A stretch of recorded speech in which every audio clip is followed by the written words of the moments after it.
Rokok di negara kita Indonesia selalu menjadi pedang bermata dua.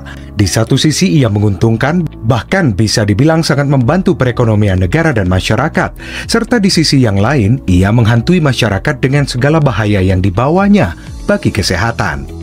Dilansir dari data yang diterbitkan oleh World Population Review pada tahun 2021, Indonesia menduduki peringkat nomor 7 dalam hal jumlah perokok di dunia, yakni 39,9% dari total penduduk Indonesia. Hal ini membuat Indonesia berada di urutan kedua di Asia setelah Yordania dan urutan pertama di Asia Tenggara. Sebanyak 76,2% terdiri dari pria dan 3,6% terdiri dari wanita. Kios, warung, dan minimarket menjadi tempat utama para perokok untuk membeli rokoknya, yakni sekitar 79,8%. Jumlah gerai yang menjadi pengecer rokok sendiri mencapai angka 2,5 juta gerai. Angka ini belum termasuk kios penjual rokok di pinggiran jalan. Rokok dapat dengan mudah didapatkan dengan harga yang bisa dibilang sangat murah, bahkan bisa dibeli secara eceran di warung-warung, terlepas apakah yang membeli telah cukup umur ataupun tidak. Hal ini sangat kontras dengan negara-negara lain yang dengan sangat ketat memastikan bahwa yang dapat membeli rokok hanyalah yang sudah cukup umur. Seperti di Amerika Serikat dengan kebijakannya yang mewajibkan pembeli rokok menunjukkan kartu identitas yang menyatakan bahwa mereka berusia minimal 18 tahun. Lalu, ada pertanyaan yang sedari dulu menjadi perdebatan di tengah masyarakat khususnya antara yang pro dan yang kontra tentang rokok, yaitu apakah rokok lebih banyak membawa dampak positif atau lebih banyak hal negatif. Untuk yang pro rokok, mereka berpendapat bahwa merokok dapat menghilangkan stres dan menimbulkan rasa nikmat, mempererat pergaulan, serta yang paling penting, rokok membantu perekonomian negara. Klaim tersebut memang bukan klaim belaka. Pasalnya, menurut data yang dicatat oleh Kementerian Perindustrian, pada tahun 2018, cukai rokok berkontribusi sebesar 153 triliun rupiah, hampir 96% dari total nasional, atau setara dengan 10% dari total pendapatan pemerintah. Jumlah uang sebanyak itu tentu bukanlah hal yang dapat dipandang sebelah mata. Dan untuk yang kontra terhadap rokok, mereka berpendapat bahwa manfaat yang telah disebutkan sebelumnya tidak sepadan dengan dampak negatif yang dibawa oleh rokok. Sebut saja kerusakan paru-paru, jantung koroner, impotensi, menopause dini pada perempuan, dan dampak negatif lainnya yang sahabat kenal juga pasti hafal karena tertera jelas pada setiap bungkus rokok. Adalah beberapa penyakit yang akan menghantui saat seseorang memutuskan untuk merokok. Lantas sahabat kenal, di manakah posisi petani dan buruh tembakau dalam industri rokok? Dalam sebuah diskusi yang diadakan oleh Komnas Pengadilan Tembakau mengenai topik kesejahteraan petani dalam industri rokok, nasib petani dan buruh dalam saat ini nyatanya jauh dari kata sejahtera. Para petani seringkali dirugikan oleh praktik tata niaga tidak adil yang dilakukan oleh para tengkulak di bawah pabrik yang menyerap hasil perkebunan. Petani tidak dapat mengakses langsung gudang pabrikan dan tidak memiliki posisi tawar dalam menentukan harga jual hasil perkebunannya, dan industri terkesan menutup mata dalam menyikapi keadaan tersebut.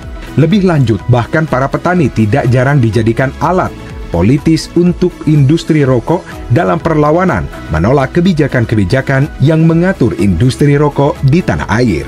Jumlah uang yang dapat menyumbang 10% pendapatan pemerintah itu nyatanya hanya dinikmati oleh pemangku jabatan tinggi dalam industri, sedangkan para petani dan buruh hanya dapat menyaksikan uang ratusan triliun rupiah tersebut sembari harus terus berjibaku dengan tembakau di bawah teriknya mentari di siang hari. Tidak cukup sampai di situ, ternyata anak-anak di bawah umur pun terpaksa harus bekerja di ladang membantu orang tua mereka. Human Rights Watch atau HRW yang berkantor di New York, Amerika Serikat mencatat bahwa ada ribuan anak Indonesia yang bekerja dalam kondisi tidak layak, bahkan membahayakan di ladang-ladang pertanian tembakau. HRW mewawancarai 227 buruh tembakau, dan diantaranya adalah 132 anak yang berusia 8 hingga 17 tahun. Mereka bekerja di pertanian tembakau di 4 provinsi di Indonesia. Setiap hari anak-anak itu terpapar nikotin, menangani bahan kimia beracun, menggunakan benda tajam, mengangkat beban berat, dan bekerja di terik panas yang ekstrim.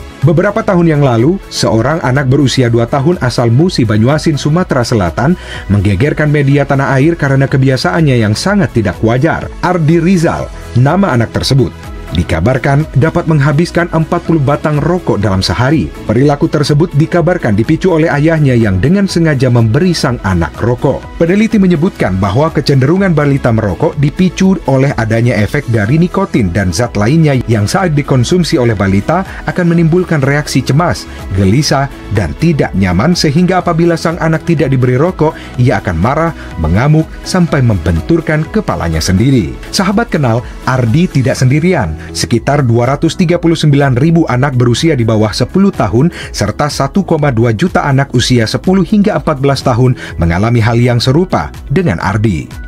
Kondisi ini membuat Indonesia dinobatkan sebagai satu-satunya negara di dunia dengan baby smoker atau perokok anak dan sering disebut dengan kejadian luar biasa atau KLB yang memerlukan penyelesaian secepatnya dengan melibatkan berbagai elemen masyarakat. Kurangnya kesadaran dan pengawasan orang tua, pengaruh teman sepermainan, dan lingkungan masyarakat yang telah memaklumi rokok menjadi faktor utama maraknya perokok di bawah umur di tanah air. Apalagi ditambah dengan iklan-iklan yang bertebaran di televisi dan papan reklame di sepanjang jalan dengan slogannya masing-masing yang membingkai rokok sebagai bagian dari gaya hidup. Harga juga menjadi salah satu faktor maraknya perokok di bawah umur. Dengan uang 20.000 saja, kita sudah dapat mengantongi satu bungkus rokok berisi 12 batang. Bahkan jika dianggap terlalu mahal, kita juga bisa membelinya secara eceran. Jika dibandingkan dengan negara lain, sahabat kenal, harga rokok di Indonesia bisa terbilang sangat amat murah. Sebagai perbandingan, negara tetangga kita Singapura pada tahun 2020 saja, harga rokok per bungkusnya bisa mencapai Rp200.000. Ya, sahabat kenal, tidak salah dengar. 10 kali lipat dari harga di tanah air.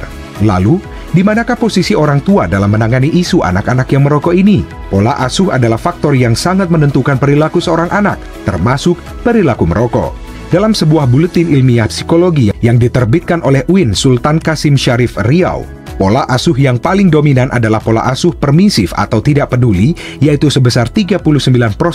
Pola asuhan semacam ini menyebabkan kontrol dan keterlibatan orang tua dalam kehidupan anaknya sangat rendah, sehingga sang anak bebas melakukan apa yang mereka lakukan. Dalam hal ini, idealnya orang tua berperan mengawasi dan memberi pemahaman akan dampak yang dapat ditimbulkan oleh rokok kepada anak mereka. Dan jika sang anak sudah terlanjur merokok, sikap orang tua seharusnya menerima, memahami, mau mendengarkan, dan berorientasi pada kebutuhan anak. Karena jika dilarang pun, anak-anak biasanya merokok secara sembunyi-sembunyi dan akan menimbulkan dampak yang lebih parah. Sahabat kenal, bagaimanapun keberadaan rokok di Indonesia tidak dapat dipandang sebagai hitam dan putih.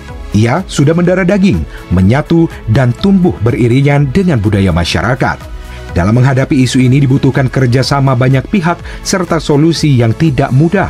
Rokok saat ini memang tidak dapat dengan mudahnya dipisahkan dari masyarakat, bahkan menjadi salah satu penopang perekonomian negara. Namun, ia juga datang dengan sejumlah masalah sendiri, yaitu kesehatan, pekerja, serta perokok di bawah umur, petani, serta buruh yang hidupnya sangat jauh dari kata sejahtera.